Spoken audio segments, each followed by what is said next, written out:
Hi guys! Magluluto tayo ngayon ng adobo. And don't mind my makeup kasi nagme-makeup ako kanina habang naka-live. And hindi pala nagana yung live ko. Sayang lang yung makeup ko kanina.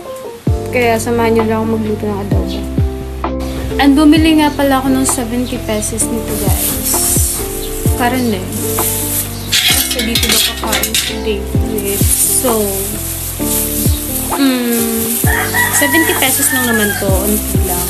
Sakto for 2 or 3, ganyan. Ito siya. Hugasan ko lang. Wait.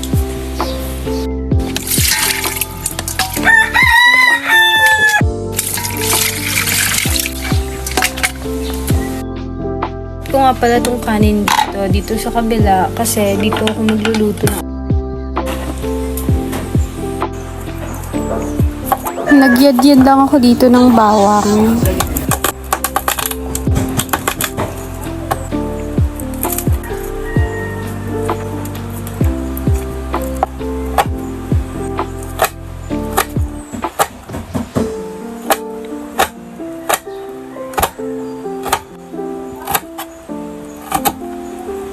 And nga pala guys, di ko alam na wala na kaming sibuyas.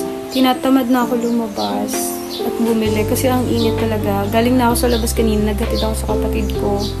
Kaya bahala na, wag na lang magsibuyas. Ito nga palang matcha yung paborito kong iniinom guys.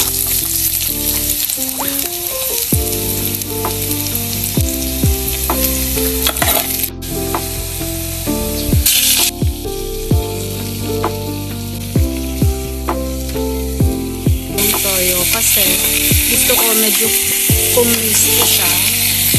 Like parang nag-ano siya. So dito guys, naglagay na ako ng paminta at asin. Hindi ko na napakita yung paminta. So this time maglalagay na tayo ng oyster sauce, toyo, tubig, saka onting pampalasa. Ininom ko nga lang dito yung tirang milk tea ng kapatid ko. And by the way guys, nag-add na din pala ako ng sugar kasi wala, ewan ko, natutunan ko lang.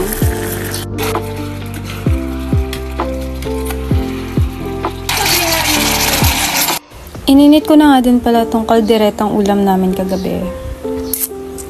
Sarap to guys. Luto na pala to guys. Buti na lang nung nawala ng kuryente, luto na to. Aalisin ko na nga muna yung makeup ko para makakain ako ng maayos. Yung contacts na lang pala muna yung inalis ko. At dito, kailangan ko nang kumain kasi sumasakit na yung tiyan ko. And di din kasi ako nag-almusal. Kaya ayan, kumain ako. Yun lang guys. Bye!